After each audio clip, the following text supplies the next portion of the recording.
Salam sejahtera bagi kita semua. Marilah kita sejenak mendengarkan firman Tuhan.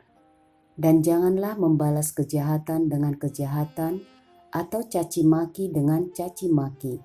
Tetapi sebaliknya, hendaklah kamu memberkati, karena untuk itulah kamu dipanggil, yaitu untuk memperoleh berkat. 1 Petrus 3 ayat 9. Jangan membalas kejahatan dengan kejahatan. Hukum lama prinsipnya untuk mendapatkan keadilan dan memberi efek jera. Mata ganti mata, gigi ganti gigi. Mengasihi kawan dan membenci musuh. Kamu baik, saya baik. Kamu jahat, saya lebih jahat. Kekerasan dibalas dengan kekerasan.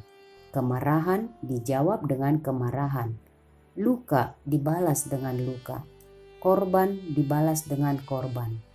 Kamu mencaci maki, saya mencaci maki. Kata-katamu pahit, pedas, saya pun lebih pahit dan lebih pedas.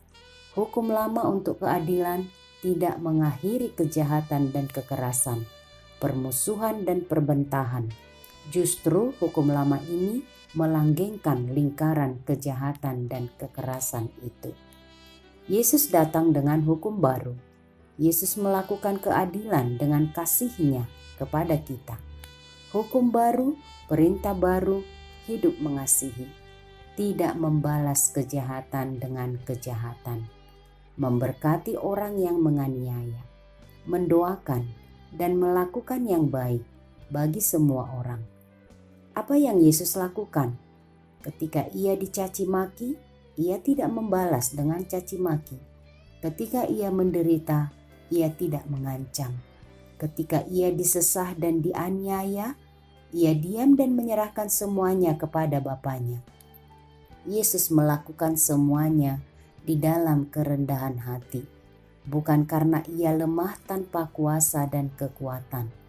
Ia memiliki kuasa dan kekuatan. Semua Ia bisa balaskan setimpal bahkan lebih. Namun Yesus tidak melakukan seperti yang dilakukan oleh orang-orang jahat. Yesus melakukan tindakan mengasihi, tidak membalas. Yesus memberkati dan berdoa bagi mereka yang berbuat jahat kepadanya. Inilah ajaran Yesus yang terbesar dan terutama, mengasihi. Dan untuk itulah kita dipanggil memberkati, karena kita sudah menerima berkat-Nya, kita sudah menerima kasih dan pengampunan-Nya.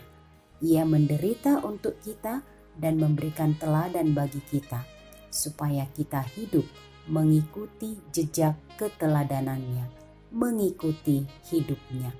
Perintah baru, hukum baru dari Yesus, mengasihi. Kasih adalah ciri khas anak-anak Tuhan yang percaya dan diberkatinya. Berbahagialah orang yang mendengarkan firman Tuhan dan menyimpan semuanya di dalam hatinya. Amin. Mari kita berdoa. Allah Bapa di sorga, kami bersyukur Engkau mengasihi kami. Engkau memberikan perintah baru, supaya kami menghidupi kasih yang Engkau berikan kepada kami. Engkau memanggil kami untuk memberkati, karena Engkau sudah memberkati kami. Tolonglah kami Tuhan, untuk mengikuti keteladanan-Mu, mengasihi. Jangan biarkan kami atau seorang pun di antara kami melakukan kejahatan, membalas kejahatan dengan kejahatan. Tetapi tolonglah kami untuk melakukan yang baik bagi semua orang. Demikian juga kepada orang yang berbuat jahat kepada kami. Karena Engkau Tuhan kami yang mengasihi kami. Di dalam nama Yesus kami berdoa. Amin.